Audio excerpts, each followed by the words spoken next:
Mardi 20 juin 2023, un ancien candidat de la Villa des Cœurs Brisés a été jugé pour escroquerie au tribunal d'Aix. Le jeune homme a abusé de la confiance de ses victimes pour soutirer des bijoux de luxe, une Audi, ainsi qu'une villa à Saint-Tropez. Placé sous contrôle judiciaire depuis le mois de janvier dernier, Pierre Garric était appelé à comparaître devant le tribunal d'Aix mardi 20 juin 2023. Le jeune homme âgé de 25 ans s'est fait connaître du grand public dans la 6e saison de la Villa des Cœurs Brisés, diffusée sur TFX. L'ancien candidat, arrivé dans le programme en tant qu'anonyme, est apparu aux côtés de vedettes du petit écran, à l'image de Jonathan Matija.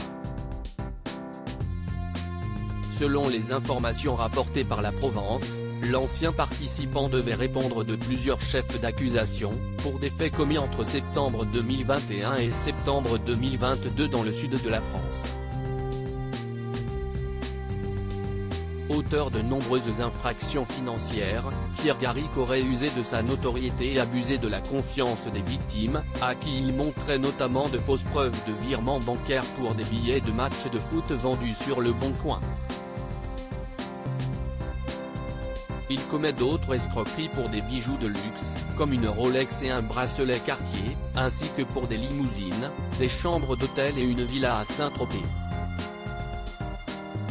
Toujours selon les informations du quotidien régional, l'un des plaignants est un homme d'une quarantaine d'années avec lequel Pierre Garric était en contact sur Instagram et qui se serait porté caution pour l'achat d'une Audi, d'une Apple Watch et plusieurs crédits entre 30 à 35 000 €. Victime d'une célébrité éphémère du côté de la défense, l'ancien candidat de télé-réalité est entre autres présenté comme un profil dépressif et une victime d'une célébrité éphémère. Il s'agit d'un candidat anonyme, sans compétences particulières, si ce n'est sa plasticité. Ces candidats n'ont pas d'accompagnement à la sortie de ces émissions. Toute cette période dans le faste l'a probablement poussé à continuer à avoir un certain train de vie qu'il n'a jamais eu, indique l'avocate de la défense.